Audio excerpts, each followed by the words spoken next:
අයිබෝවන් හැමෝම වගේ කලබල වෙලා හොයන්න පටන් අරගෙන තියෙන WhatsApp අලුත්ම අප්ඩේට් එක ගැන තමයි මේ වීඩියෝ එක.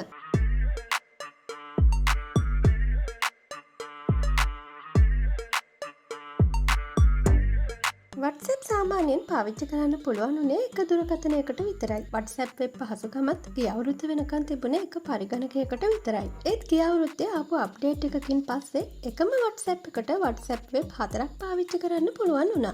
ඊයේ මෙටා සමාගමෙන් නිවේදනය කරේ එකම WhatsApp account එකට ඔයාට ෆෝන් 4කින් ලොග් වෙන්න පුළුවන් කියලා ඉදිරියේදී මේ පරිශීලකයින්ගේ ඉල්ලීම මත සිදු කරපු අප්ඩේට් එකක් කියලායි මෙටා සමාගම නිවේදනය කරලා තියෙන්නේ. කලින් නම් ඔයාගේ ෆෝන් එකේ තියෙන WhatsApp අංකය වෙනත් ෆෝන් එකක WhatsApp කිනුමකට පාවිච්චි කරොත් පරණ ෆෝන් එකේ WhatsApp එක වැඩ කරන්නේ නැතුව යනවා. මේ අප්ඩේට් එකෙන් එහෙම වෙන්නේ නැහැ. මේ අලුත්ම අප්ඩේට් එක ගොඩක් වැදගත් වෙන්නේ ව්‍යාපාර කරන අයට තමයි. කොහොම වුණත් මේ අප්ඩේට් එක සමහර ප්‍රේමවන්තයින්ට නම් එච්චර සුබ වෙන එකක් නෑ. ඔයාගේ ෆෝන් එකේ WhatsApp එකට එන අලුත්ම අප්ඩේට් එක කරලා බලන්න. සමහර විට මේ පහසුකම ඉදිරියේ එන අප්ඩේට් එකකින් ඔයාට බලා ගන්න පුළුවන් වේවි. ඒ ගැන අපි තව වීඩියෝ එකක් ඉදිරියේදී කරන්නම්. මේ වීඩියෝ එක ඔයාගේ යාළුවන්ටත් බලන්න ෂෙයා කරන්න. අලුත් වීඩියෝ එකකින් නැවත හමු වෙමු. සකම් පරිස්සමින් ඉන්න.